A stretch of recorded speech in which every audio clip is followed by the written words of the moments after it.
Before I start this video, I want to say thanks for 1,000 subscribers. You guys are fantastic, your comments light up my whole day, and I'm both shocked and thankful that people out there enjoy my low-quality opinionated content. I promise to have more fun stuff soon ahead, but I gotta bitch for the next 5 or so minutes about something that's been bothering me.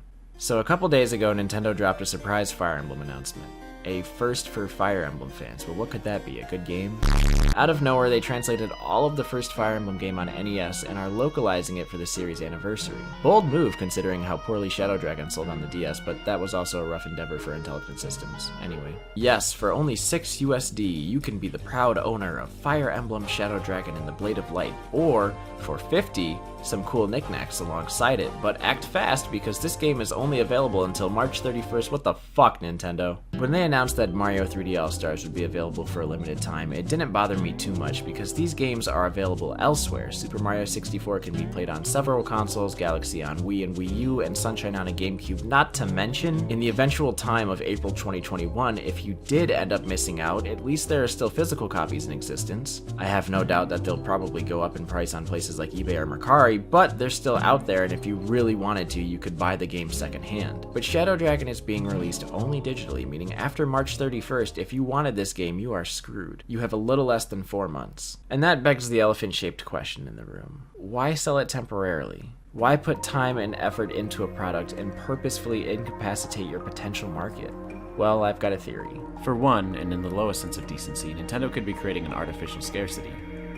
It adds up when you look at 3D All-Stars numbers. They are off the charts, and I'm positive some buyer sales motivations were rooted in a now or never mindset. Even if they were only vaguely interested, the fear that they would lose the chance to buy these games made them pick it up just in case, that way they were covered for the future. And Nintendo has that exact reputation. Even at release, so many of their products have sold out instantly and been very difficult to obtain afterwards. So when you release 3 beloved games that everyone seems attached to and give it a limited time window, of course they all jumped the gun. But at the same time, that's the thing. These Mario 3D platformers are some of the finest games the industry has to offer, so the sales are surely more so based on that rather than panic buying. That only makes things worse for Fire Emblem though, because it's a relatively obscure series that's on an upward trend right now. Three Houses brought in plenty of new fans, and I can only imagine how many more will bandwagon with its follow-up, but those fans are forever screwed out of the chance to get this game.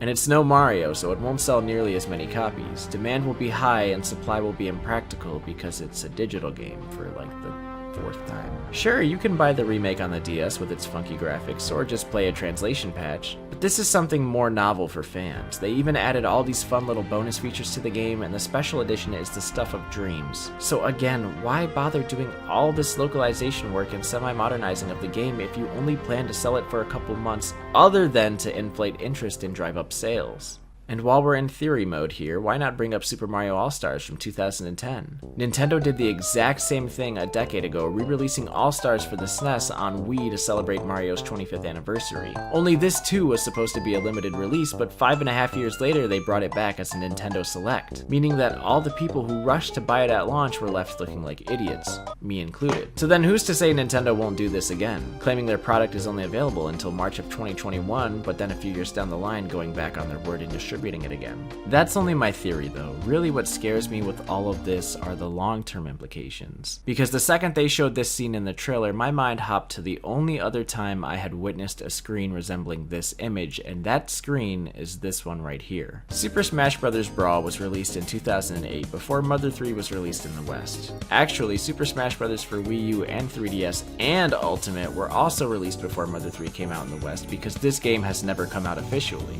But we got the fan translation in October of 2008, and with that, many people, including myself, fell in love with this game. And this Fire Emblem scenario has made the chance of us finally getting it in the West just a little bit higher.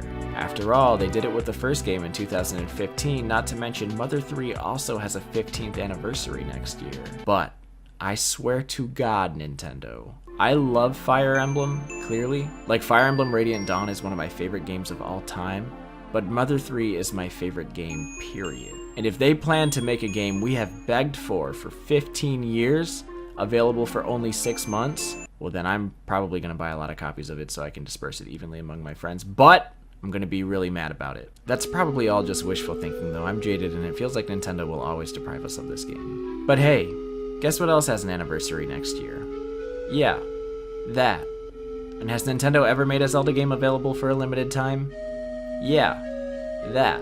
If I could close this video in personal summary, if I'm already willing to buy these games once and then again when they re-release, then why is Nintendo being such a dick about the time frame in which I can? And if I'm willing to buy their new stuff, then why is Nintendo being such a dick about the time frame in which I can? Nintendo's business practices are kinda shitty, and I'm even more shitty for supporting it each time.